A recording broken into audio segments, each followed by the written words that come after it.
Welcome to the show, IB Nation Sports Talk, up and rolling. Glad to have you with us here today. It's been a wild day, a crazy day. We're less than a week from signing day.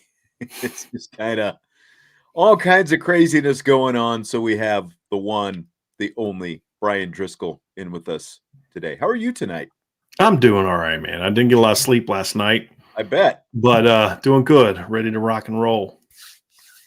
Awesome.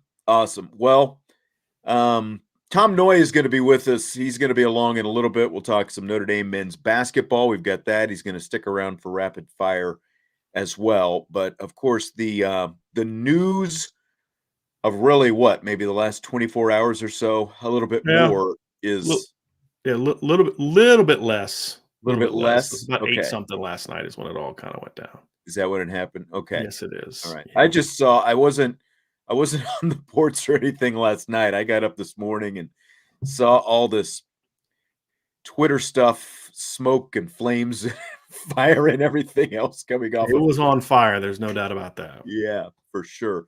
Well, so,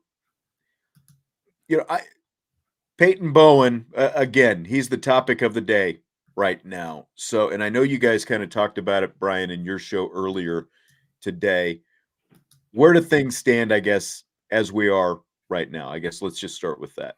I believe Notre Dame staff is either in the house or getting ready to go into the house. So our understanding is that they are going to have Notre Dame come in for an in-home today.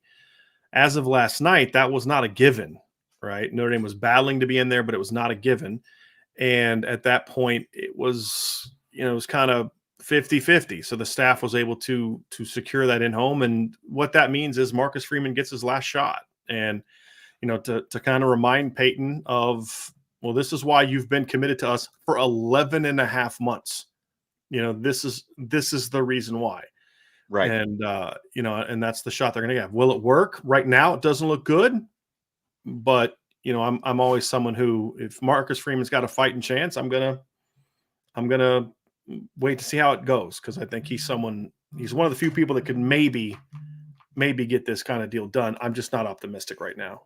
Yeah, this is like Will Smith and Jeff Goldblum going up into the big mothership, the spaceship on Independence Day. This is like the last ditch, last resort. Now it worked out for those guys. It worked out fine. Well, so we'll see what Marcus Freeman is able to pull off, I guess. So, as you said, sort of meeting as we speak. So what do you think they might be able to do to swing things back with Peyton Bowen?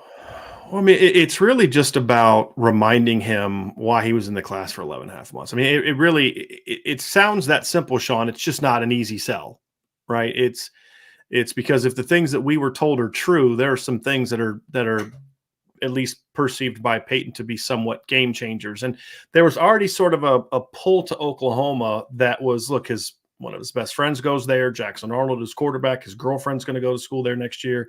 That was a push. We've been, obviously, look, if you and I were dating a girl in high school, there'd be a desire. If we really cared about that person, wanted to be with them, there'd be a pull to go to school together, right? It'd be easier than going, states apart. So it's not an insult or a shot. It's just the reality. And then, of course, they're recruiting his brother, and it's close by. It's, I think, less than 2 hours away from Denton. So there was already a pull there. And then once the factors are thrown in that Notre Dame can't compete with, it made it a little harder. And then, of course, other schools get involved, and then you start getting into some problems about,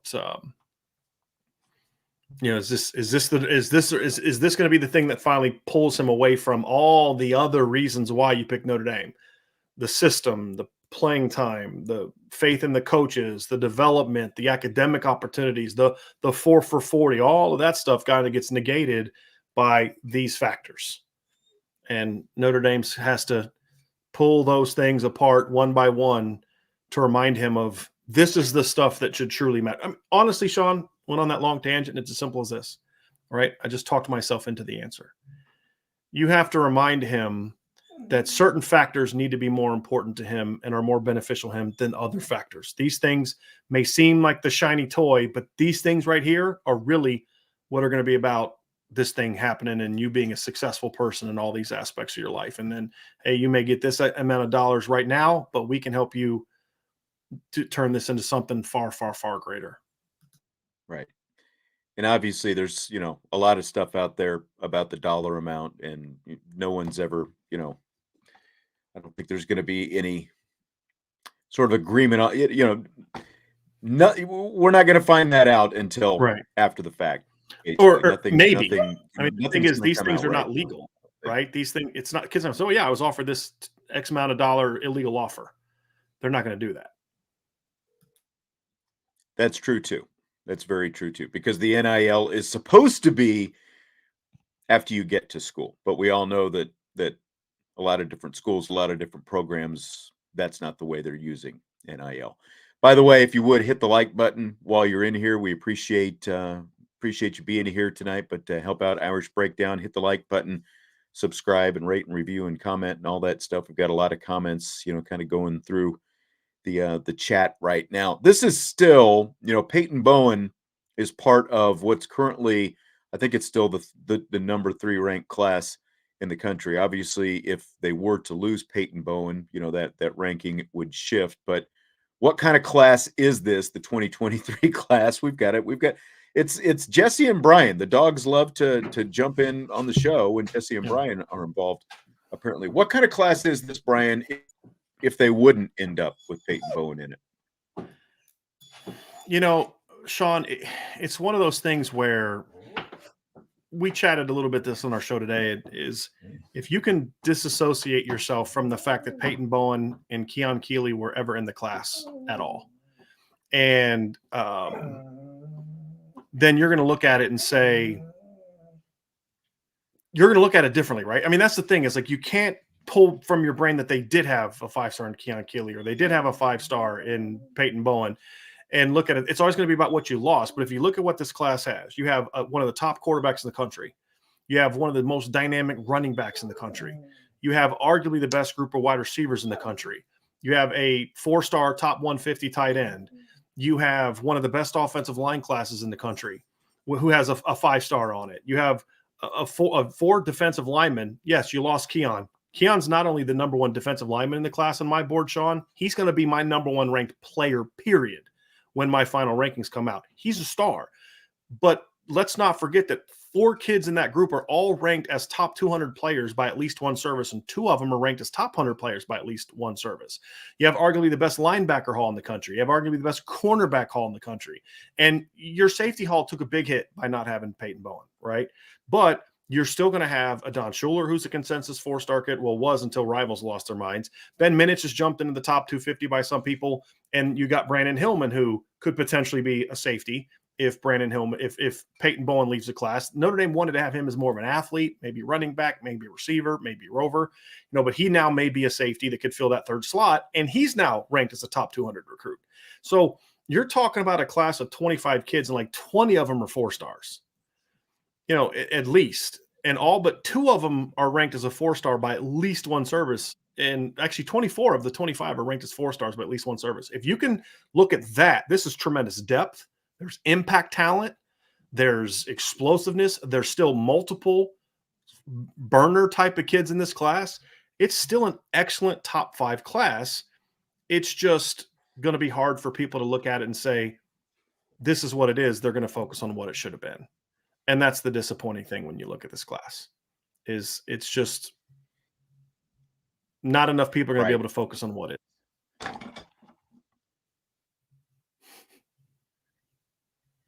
Now, Bowen is, I believe he's going to be an early enrollee if he does come to Notre Dame, right? Like, does that matter? Yeah. In any of no, I mean, it just speeds up the process. It just means, like, one of the things let's just say hypothetically he was not an early enrollee. One thing you could do, Sean, is you could say, hey, man, just slow down. You don't need to make a decision right now. You got a lot on your plate. Why don't you just push this off until February, and we can kind of have some further conversation. As an early enrollee, he's going to have to figure this out now. So I think what it does is it forces a fast timeline. And if you don't get your shot now, then it's not going to happen. And again, I don't see it happening. I mean, I don't think this is going to work out for Notre Dame. Hopefully Marcus Freeman can change things, but I just don't see it.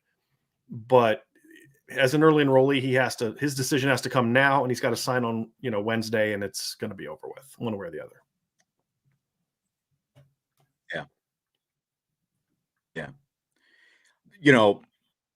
Now as an early enrollee, I was going to say, like, can't the early enrollees show up on campus without actually signing? I mean, that's how it was before the early signing period. How much different that makes. So you still have the February signing period, I guess, is what I'm saying.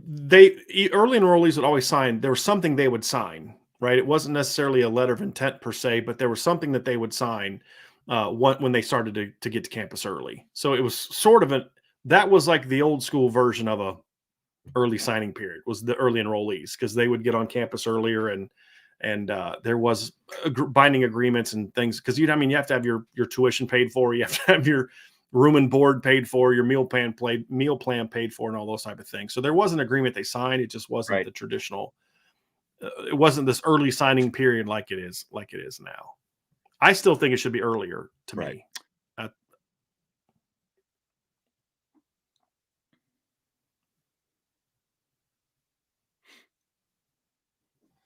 Are you there? I am now. It's been my internet has kind of been cutting a little bit. Gotcha. So you froze up, or I froze up, or one of the two. A couple other guys that I wanted to ask you about that, that there's stuff still swirling about right now. The running backs, Jaden Lamar and Jeremiah Love. How confident are you in those two guys right now? Jaden Lamar's situation is a little. The two are different. They're obviously the two running backs in the class. Jaden Lamar had an in-home with Oregon last night. We have some sources out on the West Coast that kind of gave us feedback. Apparently went really well, and as of right now, the plan is he's going to take a visit to Oregon this weekend. If he in fact takes that visit, I think that's going to end with him ultimately flipping his commitment as well. Notre Dame, however, is doing an in-home tonight with Coach McCullough. So that is kind of Notre Dame's last chance. They already used their in-home with Coach Freeman last week. Things supposedly went really well. We were told that, Jaden and his family were very much, hey, it's going to happen. I'm told that Jaden's family is very pro Notre Dame. But there's some factors for him. I think the distance is a concern for him. It's a long way. Washington's a long way from Indiana. I think you look at the depth chart, perhaps he feels more comfortable there. And Sean, some people, when you say that, people think, well, a kid's afraid to compete. That's not always true. Sometimes it's like, hey, I'm willing to compete. I'm going to have to compete if I go to Oregon. I'm going to have to compete if I go to Washington. But do I want to compete against these three really good players, or those six really good players? I mean, sometimes it's like, you got to use some common sense. I'm not afraid of competing, but I'm not going to sign as a free agent with the Indianapolis Colts when Peyton Manning's in his prime. You know what I mean? Like, there's being smart, and then there's, being afraid of competition. And Jaden Lamar is not a kid afraid of competition, but I do think it's one of the factors you look at, that this depth chart happens to be a little bit more favorable than this one. And you're going to have to compete wherever you go to a big time school, Sean, you're going to compete. Sure. It's just, let's make a path that's a little less ridiculous, because Notre Dame's running back room is going to be insanely loaded the next couple of years. And, I think all those things are factoring. But Dylan McCullough will be there tonight, and he'll take Notre Dame's last shot at this one to see if they can change the tide. Okay. Now, I think I heard you say before, when I was my connection was cutting a little bit ago, did you say move the signing date up?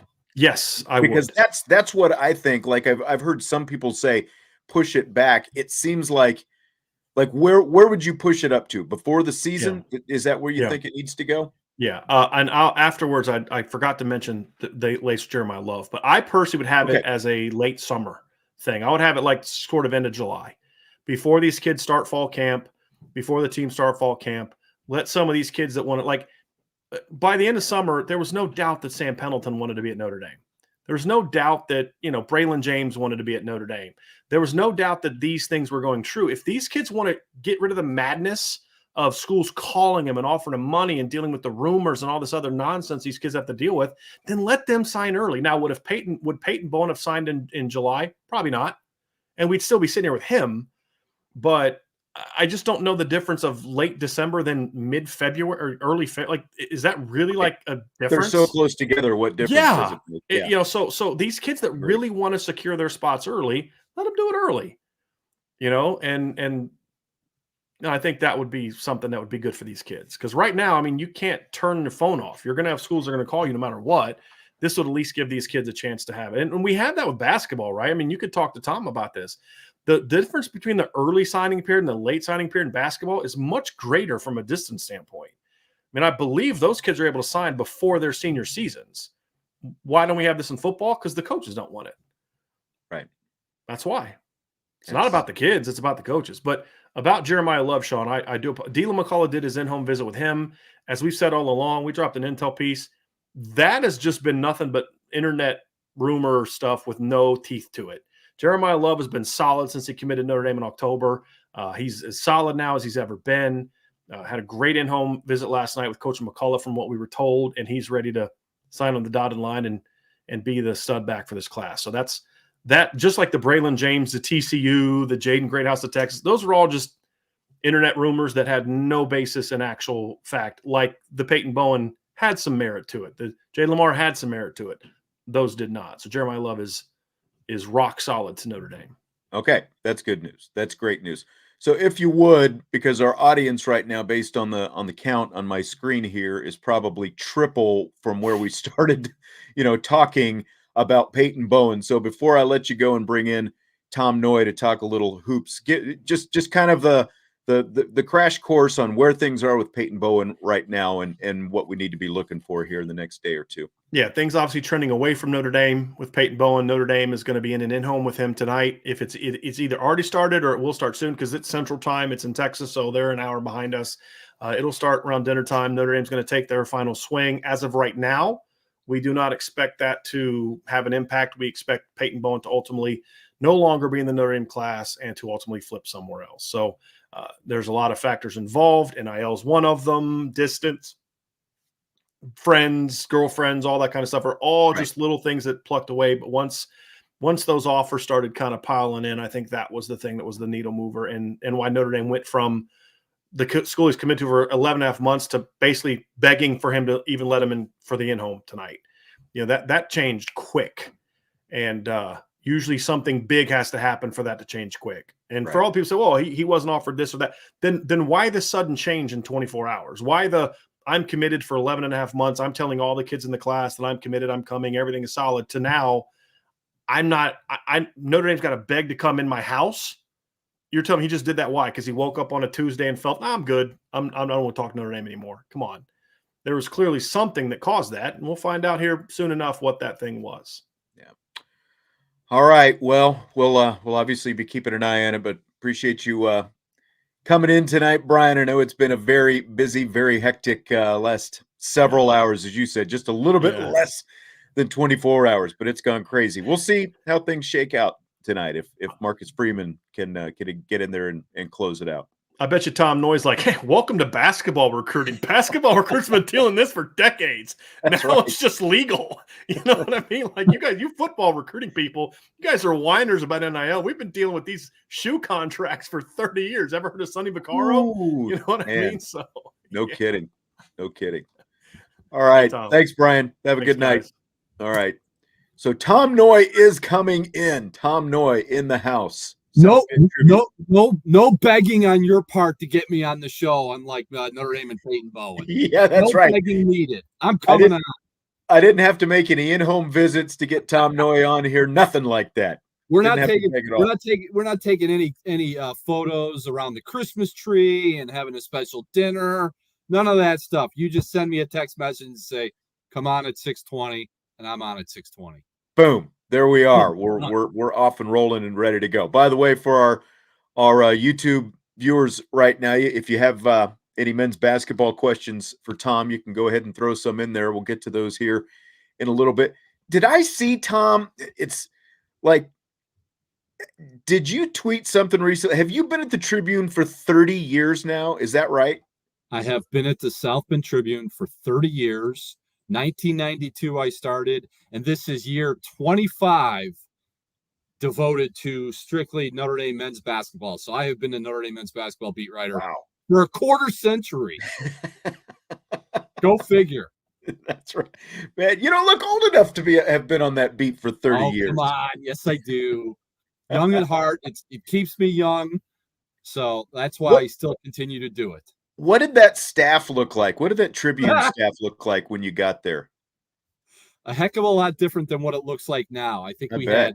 I think we had 8 or 9 full-time people. We had 3 sports editors. We had a sports editor and I think we had 1 sports editor and 3 assistant sports editors, 2 designers. We used to have a cafeteria in the South Bend Tribune. We're lucky that we have like an actual conference room. Space to eat your burrito that you bring in now. Yeah, but you know what? I'm not complaining, because after grinding it, and the young people that work in this business will never understand this, but after grinding it at the South Bend Tribune at the corner of Colfax and Lafayette for 25, 26, 27 years before the pandemic, the chance to work at home, the chance to work remotely, I'm all for that, because I spent many a long night in the South Bend Tribune offices till 1, 2, 3 o'clock in the morning. Back when we were doing Irish Sports Report,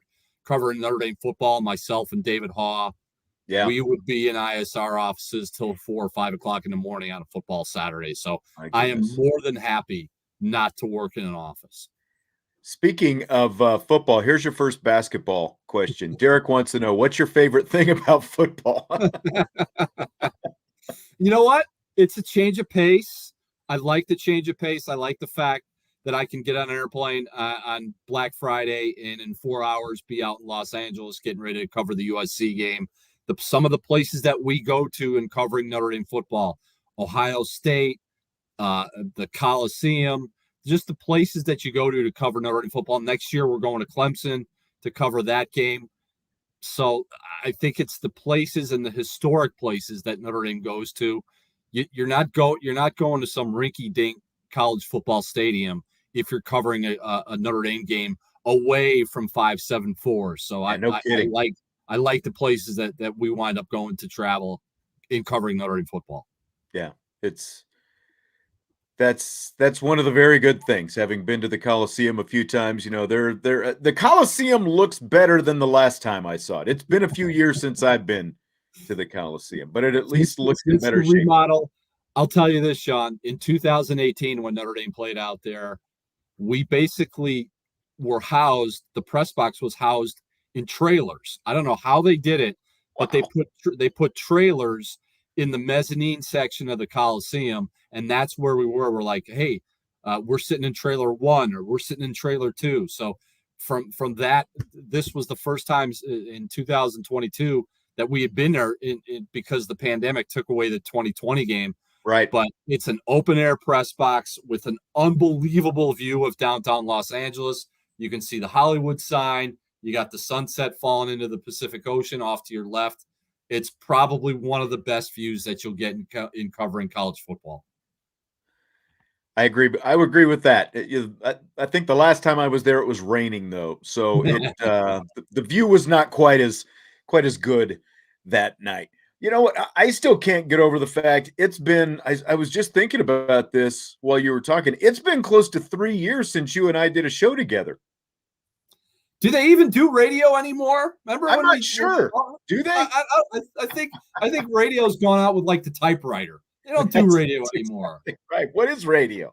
We're doing podcasts. We're doing this. This is a much better medium. We don't have to worry about commercials. I'm not doing a weather read like we used to do in the old place, the place that we will not name. So this is a lot better, and we can just sit here and talk. And if we go over, we go over. That's right. That's Vince and I discover that on a nightly basis. You know, we can go as long as we want, just like you said. Talk radio. There are no commercial breaks. You don't have to worry about commercial breaks. And it's amazing, like, how much content we're able to get in compared to, you know, like I did a 2-hour radio show. We probably jam more into like an hour and 15 minutes of this show than we did in a full 2-hour show before. So this is just as long as we're not talking about the Dallas Cowboys. We're good. Well, that does come up from time to time here. Yeah, I'm sure it does. Every once in a while. Well, where do you want to start with this basketball team? You know, I've got a few questions in here. I think this is the most pertinent one to me right now. This is the most troubling thing What's going on in the paint? They can stop nobody in the paint. Marquette just killed them with 50 points in the paint last week, their last time out. And as D-Rock Irish says, we get out-rebounded on a yearly basis, including Boston U about a week ago. Obviously with Paul Atkinson last year, it was a much different story, but they don't have anything close to that presence right now. It's odd because you watch these non-conference games, whether it's Radford or Lipscomb or Southern Indiana, or most recently Syracuse and the other day against Marquette.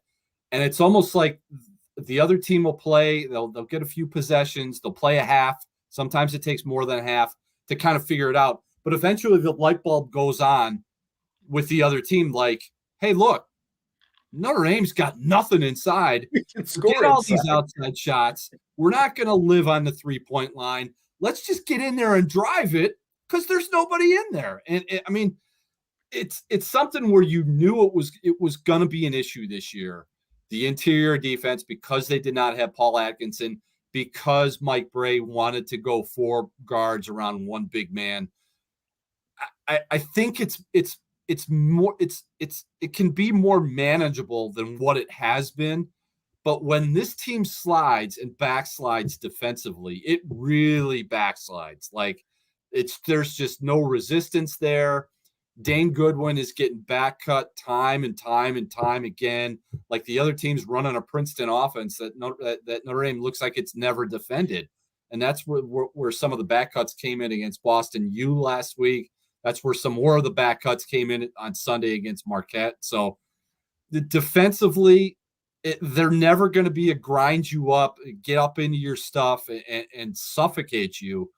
But it has to be better than what it has been defensively. And that's from a defensive standpoint. Now, when they're that bad defensively and then they're that bad offensively, that leads you to where they are now. And again, big troubles. It's not like they're at this time last year, they were 4-5 and they were kind of searching for who they are.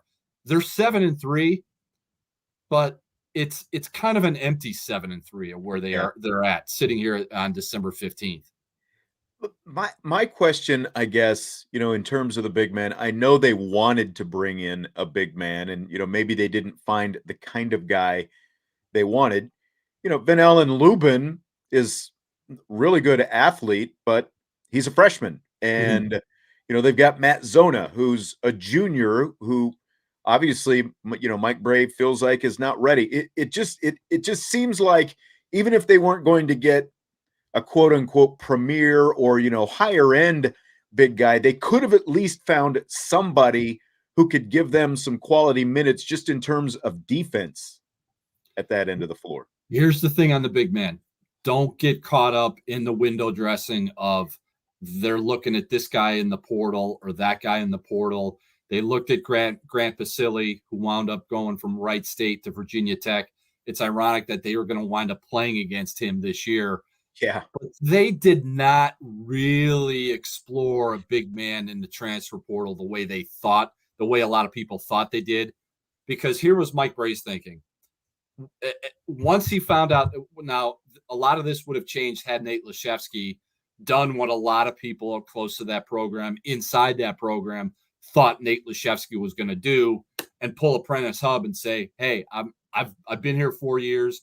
I've done my 4 years. I've got my degree, but I'm ready for the next basketball challenge. 99% of the time last year, as they're going through a 24-11 season, they were under the impression that Nate Laszewski was gone. And if Nate Laszewski was gone, then they would have gone out and truly tried to find a big man. But once Nate Laszewski said at the end of May, hey, I think I've got some unfinished business back in South Bend. I want to come back for a 5th year. Mike Brey thought with the combination of Nate Laszewski and Van Allen Lubin, that could hold the fort defensively. Now, in their defense, no pun intended, but in their defense at Notre Dame, Van Allen Lubin took 2 shots to the face in preseason, and I think that changed. That was one of the aspects that kind of changed the entire trajectory of what this season could be. The other one was when Marcus Hammond got hurt and went down with the knee injury. They weren't counting on Trey Wirtz being the facilitator for the offense. So we'll talk about that in a minute. But when Van Allen Lubin got hurt, not once, but twice in the face, missed some time, missed that scrimmage against DePaul. Nate Leshevsky also missed the scrimmage against DePaul, and they wound up, they're thinking, we're going to play the secret scrimmage against DePaul at Wintrust, and we're going to have Nate Leshevsky and Van Allen Lubin, and we're going to find out exactly what we have in those guys. Instead, they get Dom Campbell and Matt Zona as the bigs in that scrimmage, and DePaul beat them because they didn't have their two big guys. So when Van Allen Lubin gets hurt, it kind of threw everything out of whack to Van Allen Lubin was going to be a starter. I think had some of the things not happened in preseason, the starting lineup was going to be J.J. Starling, Cormac Ryan, Dane Goodwin, Van Allen Lubin, and Nate Leshevsky. That was going to be the starting five, and they were going to play with two bigs. And maybe they would have been a little bit better defensively. Maybe the Radford game doesn't come down to one defensive possession. Maybe the Lipscomb game doesn't come down to one possession. Maybe they're better defensively against the likes of Marquette and St. Bonaventure. But when Ven got hurt, it kind of threw this program for a loop that Mike Brey wasn't expecting to have to deal with so early in the season. Interesting. We got a super chat. Thank you, Wicked Bronco Productions. Why does Brey never go after 7-footers? I mean, we saw it last season against Mutts versus Virginia Tech and against Marquette and Cuse. They can get them, but we can't. I mean, 7-footers, I don't think they just grow on trees, right, Tommy? But yeah, and has this guy watched a lot of college basketball lately? Like, unless your name is Zach Edey, the game's moved away from 7-footers. Like, if guys don't want to be classified as a 7-footer. 7-footers are shooting 3-pointers now. So. Yeah, Kevin Durant doesn't want to be listed as 7 feet, even though he might be 7 feet because of the stigma that's attached with 7-footers. It's not a big man game. It's a game for guys who are 6'6", 6'7", 6'8", 6'9", maybe 6'10", and it's something where Marquette doesn't have any 7-footers. Like, there was not anybody at the rim that it was like, okay, how are we going to get our shots off? How are we going to run offense with this guy in the back? Now, that said, Syracuse has a guy in Jesse Edwards who's 6'10", who may be the most improved player in the league as we sit here on December 15th. Could make a run at an all-league team the way he's playing. I mean, the way he played against Notre Dame, you'd put him on an all-league team. Right, absolutely. But this is not going to be a league once they get into league play here in the next couple of weeks where it's going to be a steady stream of 7-footers. The game has kind of evolved away from that to where it's more perimeter oriented. It's more drive and kick. It's more, we're going to drive the ball at you and try to stop it, than to have a guy standing there in the lane with his arms up in the air like this for 40 minutes. Right.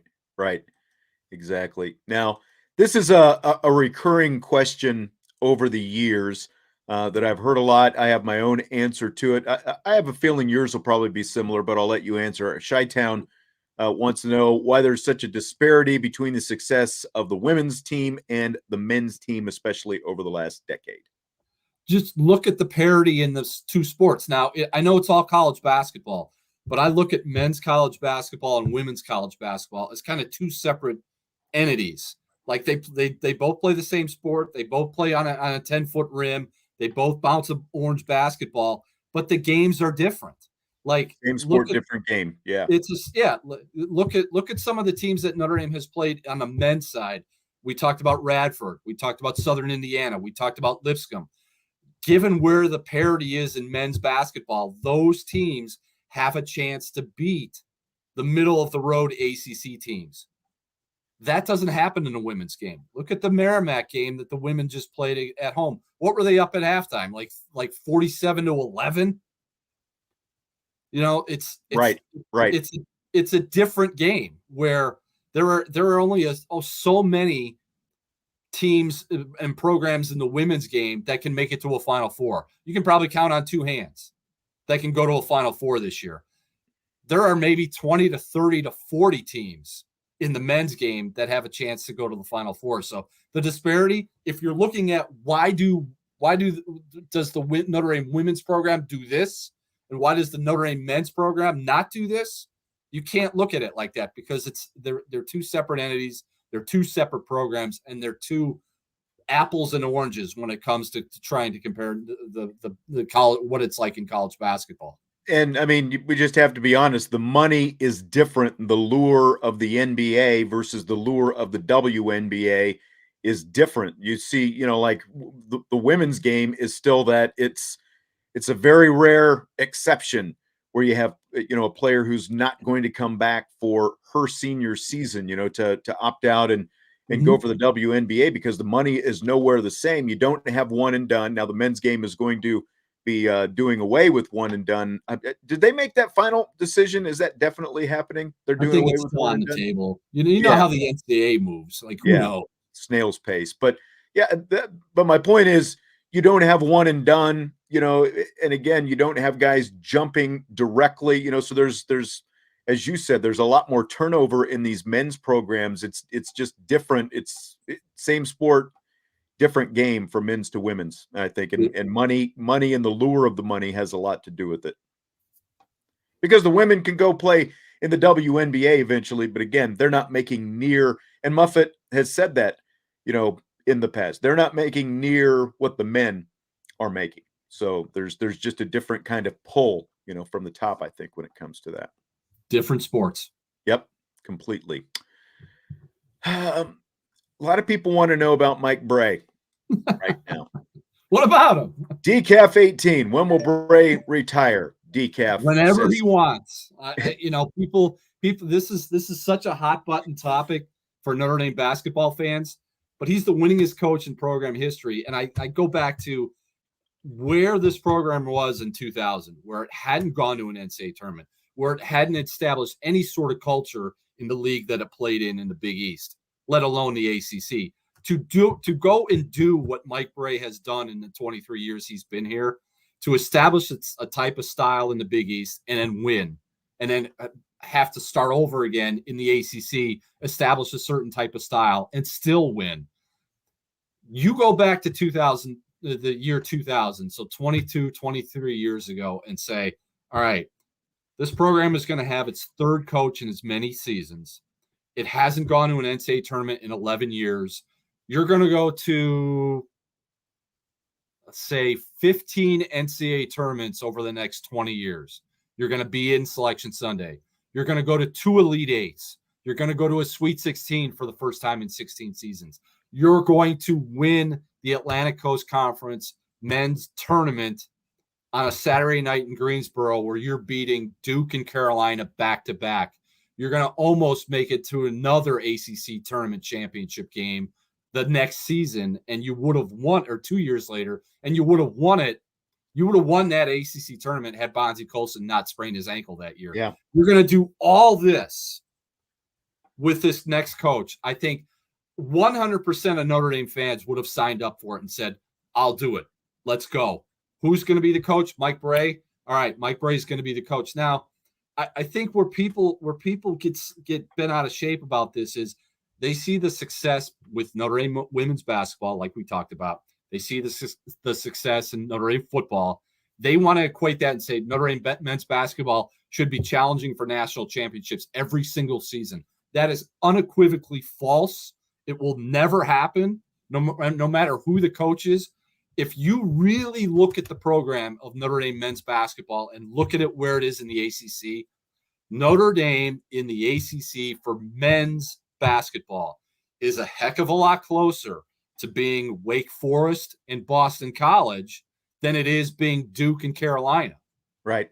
People don't want to see that. People don't want to hear that. But the administration at Notre Dame are saying, they have said, look, this is what we want our basketball program to be. What Mike Brey has done with it, that's exactly what Notre Dame administration wants out of this program, because it is so hard to compete in that league if you're a small Catholic school or a small private school like a Boston College, like a Wake Forest, like a Notre Dame. It's hard. I get what you're saying. Wicked Bronco. I think, with another super chat, can we talk about how we should have made the Final Four in the 15-16 season? Okay. I mean, they were close, but what do you think the issue has been with Notre Dame since those runs? He says we need a Freeman version of a Notre Dame men's basketball coach. And of course he does the LOL at the end, but because I agree with what you're saying to an extent, Tom, but it seems like, the shine, the glean, everything that they got out of those runs to the Elite Eight and all that, things obviously changed quite a bit. This has been a much different kind of team these past few years. And I think that that's kind of what people, like the frustration used to be, well, we get to the tournament, but we lose in the first or second round. And where now it's like, can we get to the tournament? Can we have can we put a product on the floor that gets people excited? What do you think about all that? Okay, answering that question would take probably a week. It might take 2 weeks to talk about all the different, because it's not a one size fits all. This is the problem. I'm telling you, just by replacing the head coach. And I've been on the train of, it might be time for Mike Brey to really take a hard look and see whether or not he's got the juice and the energy and the passion that he had 10 years ago, that he had 5 years ago to continue on. So it's not just replacing or possibly replacing a head coach or an assistant coach or saying, let's build a practice facility. That's going to solve all our ills. Notre Dame has its practice facility. It doesn't solve it. It's the conference that they play in. It's the type of program that they have to run under the parameters that the university want it to be run. And then you're playing against the Dukes and the Carolinas and the Virginia Techs and the Virginias of the world. Like, that's hard. That's a hard league to say Notre Dame should finish first, second, or third every single season. You can't get it's hard for you to get to the NCAA tournament and go to the Elite Eight like you did in 15 or go to the Elite Eight like you did in 16. Every single year, when you've got the Dukes and the Carolinas and the Virginias of the world, if people expect Notre Dame men's basketball to be like Duke and to be like Carolina and to be like Virginia and now be like Virginia Tech in the ACC, those are expectations that will never be met. I'm sorry. It's just not going to happen. Right. Great stuff as always from Tom Noie, our man from the South Bend Tribune. With that, I say, Tom, are you ready for some rapid fire? That's it? We're going right to rapid fire? We're going right to rapid fire. We got plenty more basketball topics in rapid fire as well. Yeah, but rapid fire is I give one answer and that's it. I don't get. You don't have to keep them brief. It's a little bit of a misnomer of a title sometimes. All right, yeah. But rapid fire, let's rock. Let's do it, baby. Fill in the blank. Marcus Freeman's first year on the job has been blank. Understandable, I would say. 8-4, first-year head coach. Again, as good as Marcus Freeman was as a defensive coordinator and as hot of a name as Marcus Freeman was, it's different when you step into that role as a head coach. And I always go back to the first couple of days that Marcus Freeman was hired, when I think it might have been even his introductory press conference at the Irish Athletic Facility that Monday, where he was talking and he said, I looked at Jack Swarbrick and said, I'm looking forward to when everything settles down and everything gets back to normal. And my eyebrows raised and my antenna was up at that point. And I kind of thought, does he really think that life is going to be normal? If there's a normal around Notre Dame. Normal is over. Like if he was expecting, and I think he was because he really didn't know what the job entailed. If he was expecting to go back to having a day like it was when he was a defensive coordinator, what you learn, and you learn this really quickly. And I think Marcus learned it even before mid-January or early February. There is no such thing as a normal everyday type of day when you're the head coach at the University of Notre Dame, because no matter what time of year, no matter what you're involved in, no matter what your calendar says that day, there's something that comes up every single minute of every single day when you're the head coach of the University of Notre Dame. And it's just something where Marcus Freeman had to go through an 8-4 season. He had to lose to Marshall. He had to lose to Stanford. He had to bounce back and beat the likes of Brigham Young and North Carolina and Clemson to understand what this job is all about. And I know everybody wants it to be 12-0.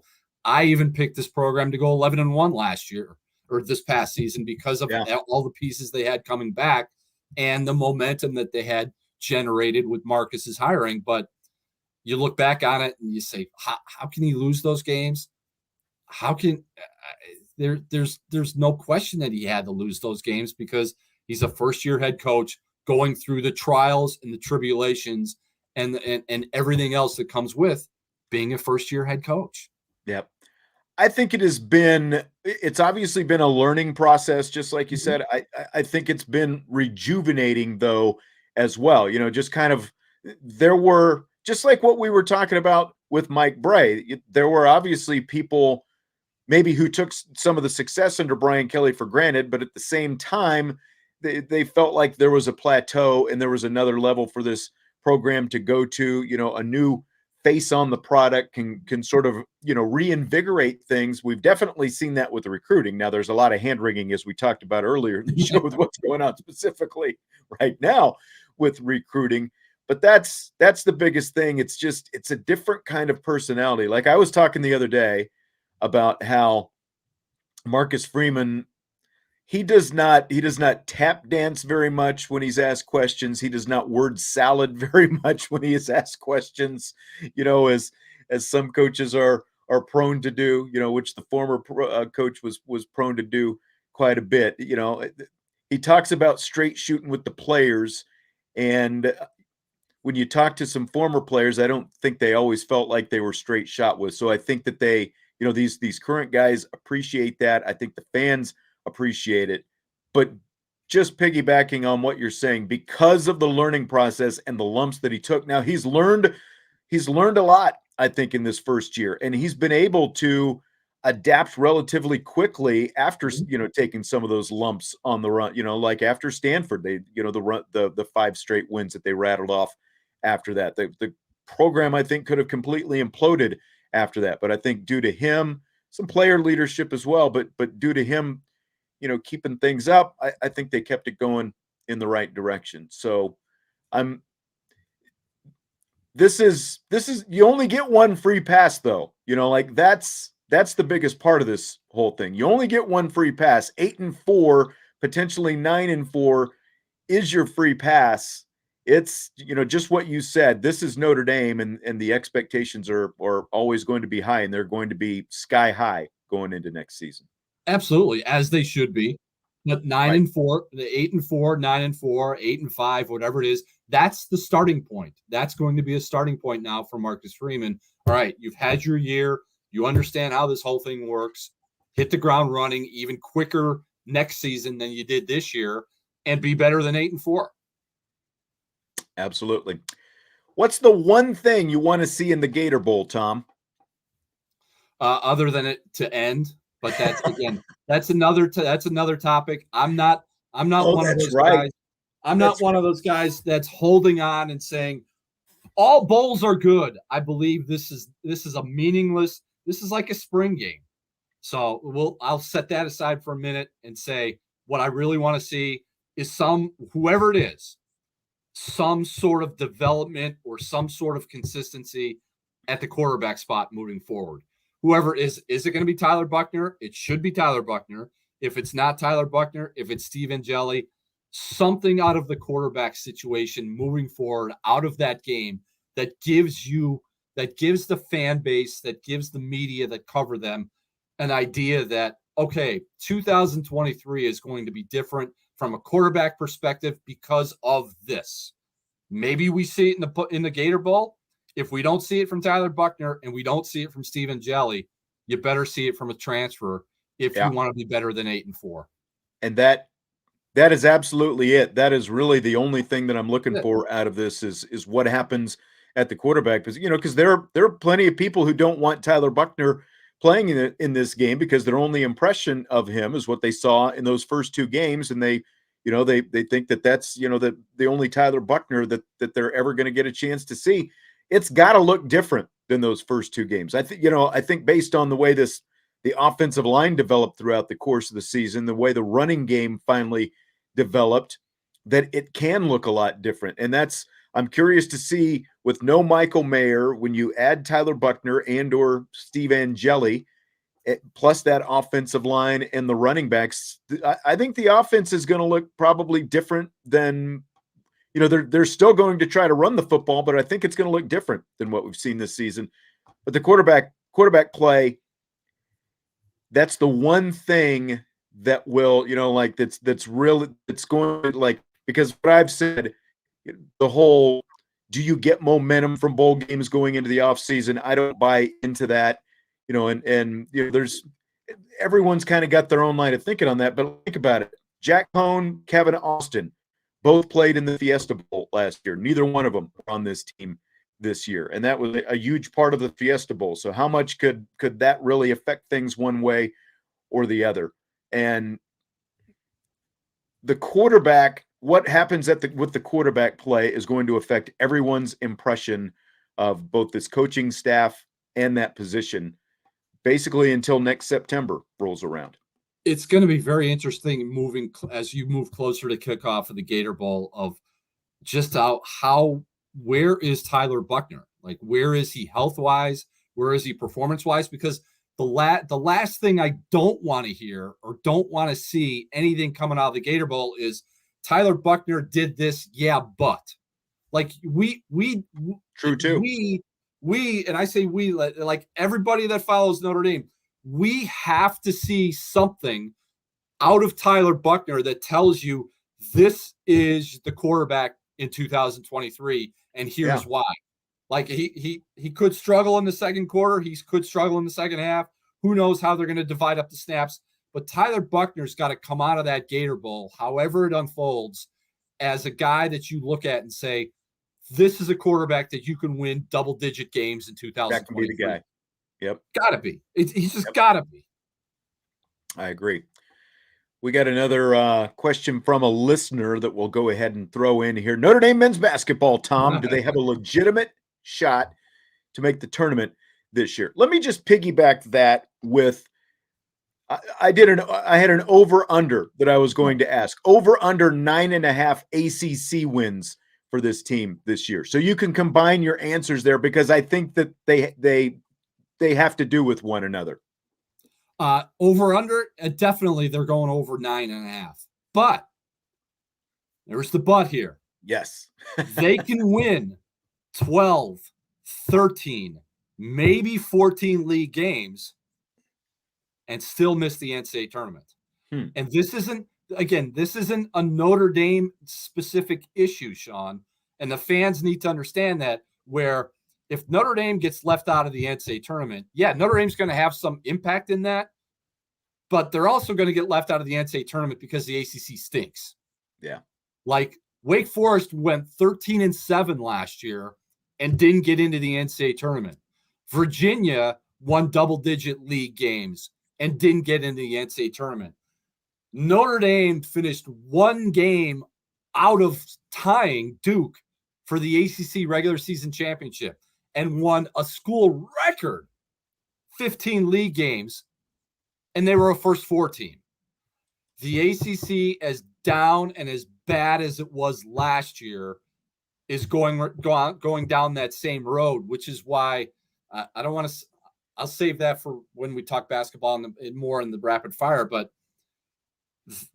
the ACC, unless it gets its act together, it's gonna find itself back in the same position as it was last year, to where you may only get 4 teams in. Like if the season ended today, it might only be Duke, Virginia, Virginia Tech, and Miami as NCAA tournament teams. Maybe that's Carolina, crazy, because Carolina gets in because it's North Carolina. Notre Dame doesn't have that same cachet.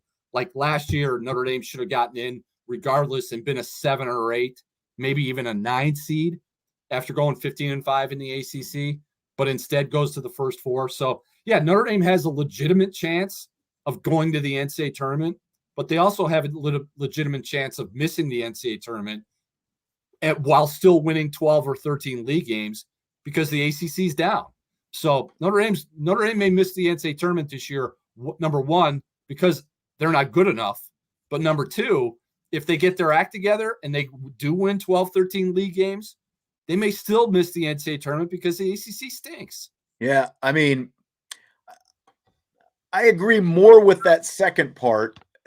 The 9.5 wins, I just really struggle after watching this team. Like, obviously, if they can be the team that beat Michigan State every night, they can easily win over 9.5. And of course, they play 20 games in ACC play, which is why the 9.5. Are they going to go at least 500, basically, is the question.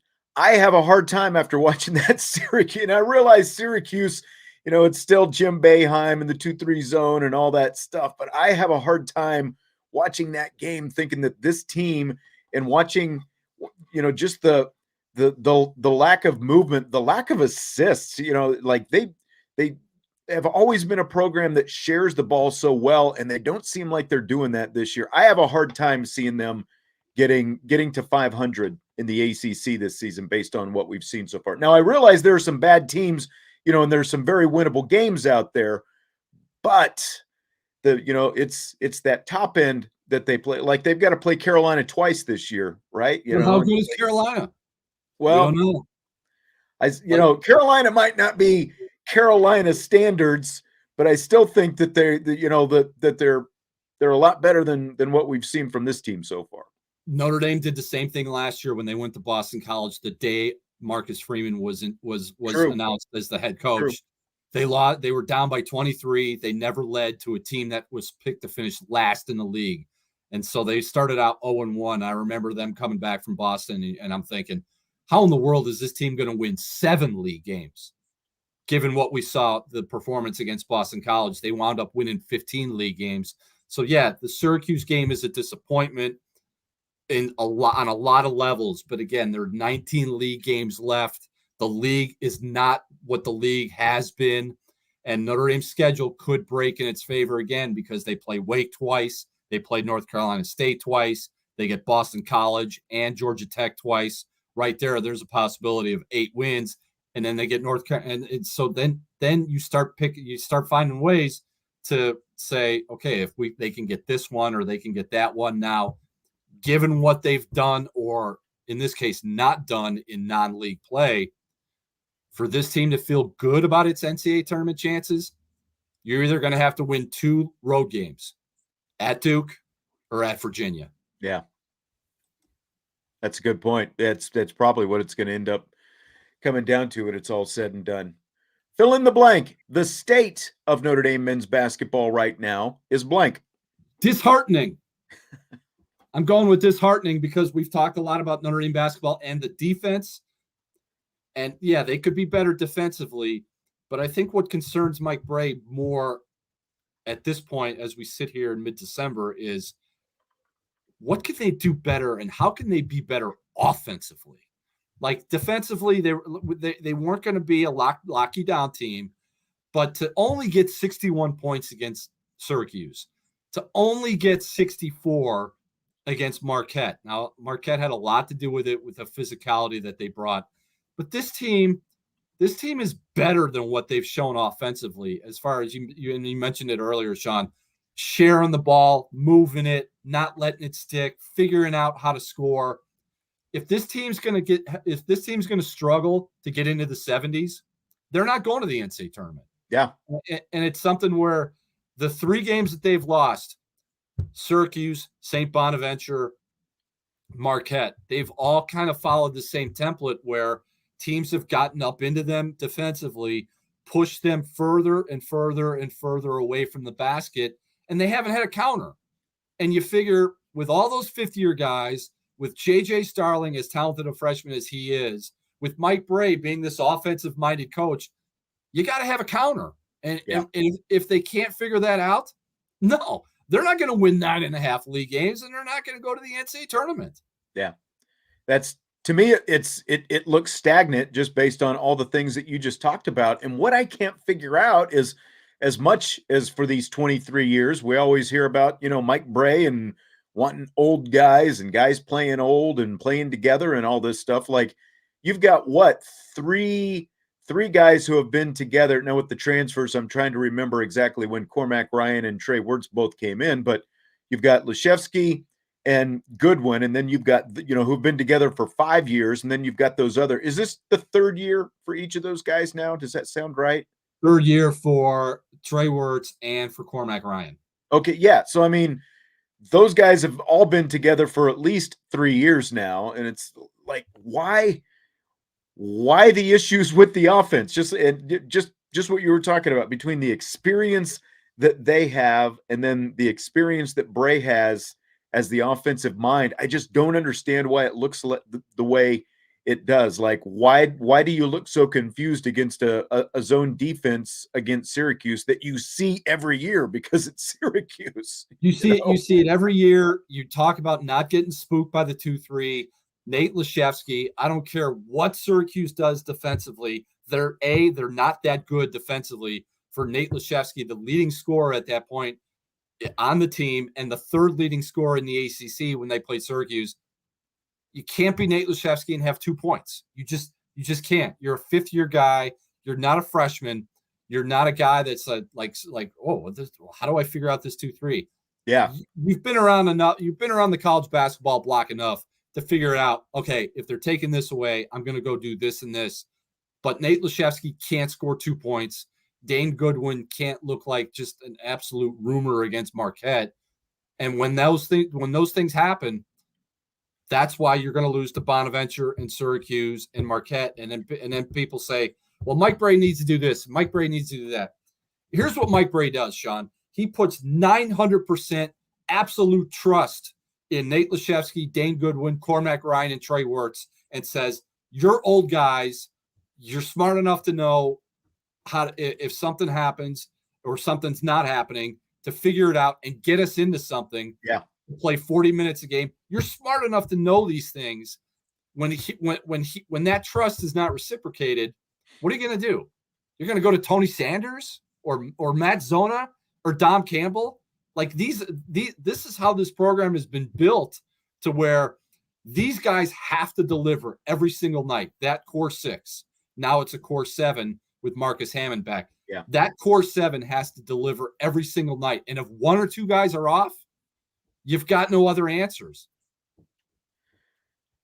I agree. And it's going to get really interesting really soon with conference play getting ready to start. And we didn't even talk about the fact that the day of the Gator Bowl, that's where I thought you were going. I think at one point they play at the same time as the Gator Bowl. Did the ACC ever really give a reason why they wouldn't either move the time or change the date, play it the day after the Gator Bowl? Yeah, because the unwritten rule is Notre Dame is not a full member of the ACC. Here are 2 issues that Notre Dame men's basketball runs into in the ACC, all right?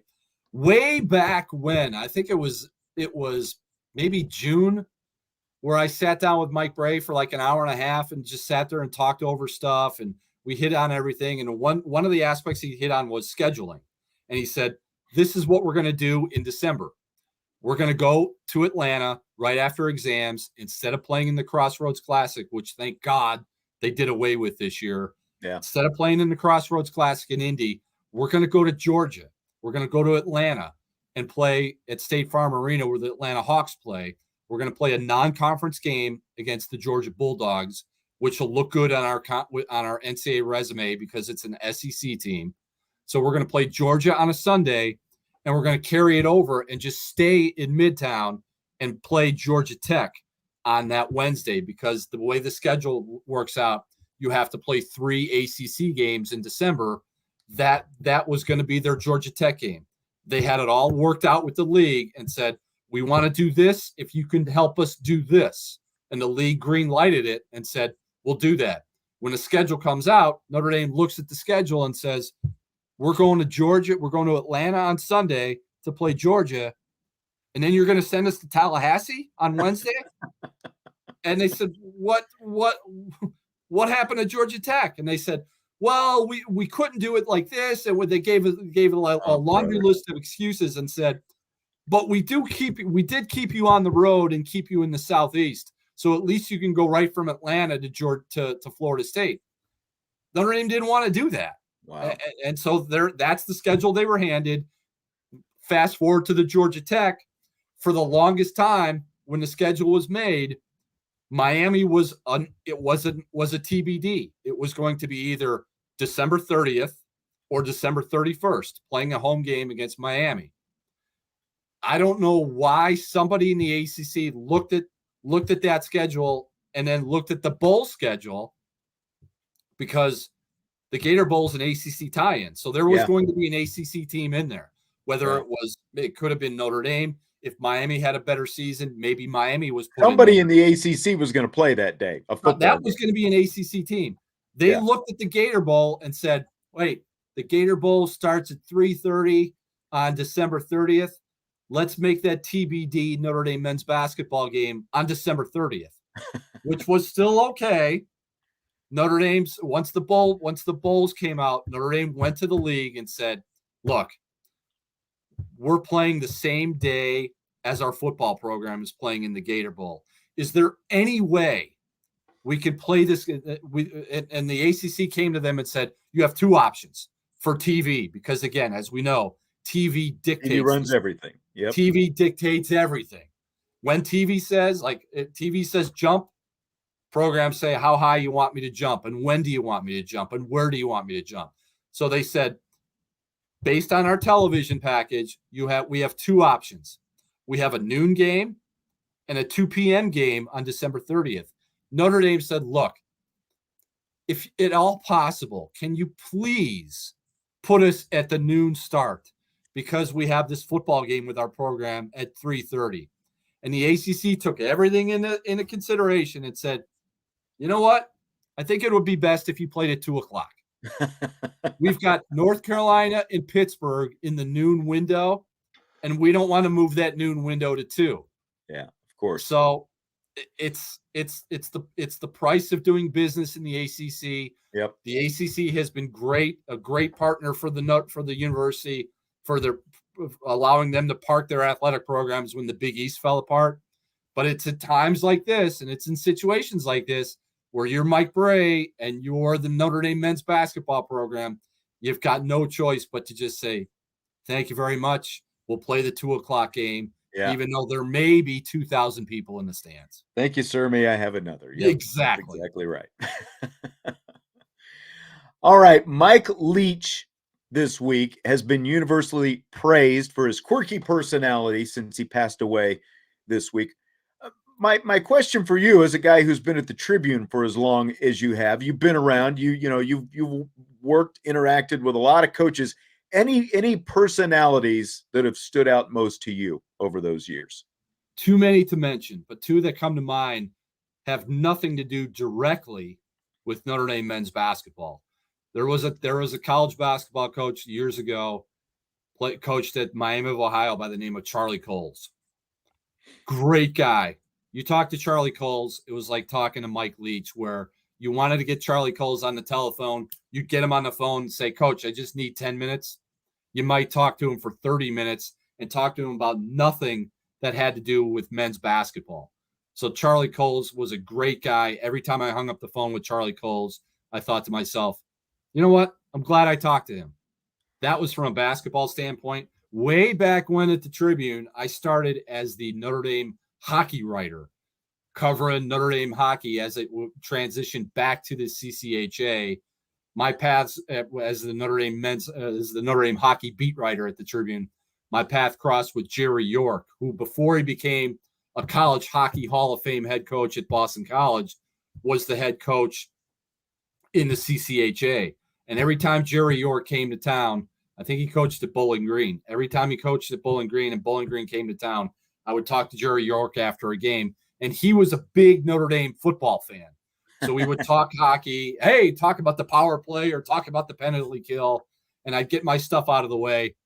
And after Jerry York was done talking hockey, he'd always steer the conversation back to football and say, what do you think about that quarterback? Or what do you think about that running back? And we would sit there and talk Notre Dame football. And here's a guy who wound up winning national championships, hockey Hall of Fame coach, but we would always talk Notre Dame football. So Jerry York and Charlie Coles, two guys that had personalities like Mike Leach. I'll throw another guy in there from a basketball standpoint. I know he's not liked very well, but every conversation that I had, either face-to-face or on the phone with Rick Pitino, I thoroughly enjoyed. I bet. Now that had to be interesting, talking to Rick Pitino. He was good. Good stuff. You know, a personality like Mike Leach, I don't think I've ever met anyone like that, but, you know, probably just the best personality I've got to work with is Paul Maneri, you know, when he was here with Notre Dame baseball, because he's just such an outgoing guy. And again, you know, like, it wasn't just about baseball, but, you know, it always came back to family, you know, how's your family doing, you know, all that different kind of stuff. And a guy that I still stay in touch with today. Yeah, you know, that's probably and even his dad, Doc Maneri, was a great guy as well. Like, that's a guy that you could just like, you could throw out, you know, like Yogi Berra, who he wasn't particularly a big fan of, and you could just go down a rabbit hole talking about Yogi Berra or Bucky Dent or whoever. And like 40 minutes later, you guys are still talking. That's exactly right. That's exactly right. All right, last question tonight, Tom. We're just a little bit more than a week away from Christmas. So if you could only listen to one Christmas song for the rest of your life, what would that song be? I'm telling you, if you dug through the WSBT Sports Beat archives, we've talked about this on the air. I'm sure we have. I'm sure we have. So there's still two. There's still two at the top of my list. Anytime Little Drummer Boy comes on the radio, I'm never turning that channel. So Little Drummer Boy is number one. Number two, a close second, would have to be the live version of Merry Christmas Baby with Bruce Springsteen. That's a good one too. Yep. Mine is the other Springsteen song that you hear more often, probably on they don't play the Merry Christmas Baby enough on the radio, but they don't. Santa Claus is Coming to Town, which is still my daughter's favorite. It's like the only version of Santa Claus is Coming to Town. You know, she knows it like word for word about, hey, Clarence, you know, are you getting your saxophone ready and all that kind of stuff, you know. So, hey, Santa going to bring you a new saxophone, Clarence? That's right. That's exactly right. Is he going to bring you a new saxophone? That's it. That's the one for me. Little Drummer Boy is another good one too, though. And I haven't heard quite as much Christmas music this year for some reason. I don't know why. I know. You know, like I said, it's been almost 3 years since we did a show together, so I had forgotten what your answers to that were, what your answer to that question was. So there it is. Done. All right. Good stuff, Tom. I appreciate you coming on tonight. It's good seeing you. We only usually see each other when we're coming in and out of a press conference or something. Mondays, like and I didn't see you much on Tuesdays for player access. So yep. I was sitting right here. I got over there a little bit early on, but this is where I was on most Tuesdays doing the live show. Well, you know, Monday through Thursday. So appreciate it, Tom. Appreciate everyone for stopping in tonight as well. Appreciate it, D-Rock. Got a lot of basketball talk, much more basketball talk than we've had in the past. Hit the like button if you would on your way out. We always appreciate it. It helps out the Irish Breakdown channel, and remember to subscribe, rate, and review on your podcast platforms as well. We'll be back tomorrow. Vince and Jesse and I, we've got the special Friday edition of Rapid Fire that'll be at 5:00 live tomorrow. So we'll be here for that. Tom, I will talk to you again soon. Merry Christmas, my man. Take care. You too. Thanks. We'll see you guys.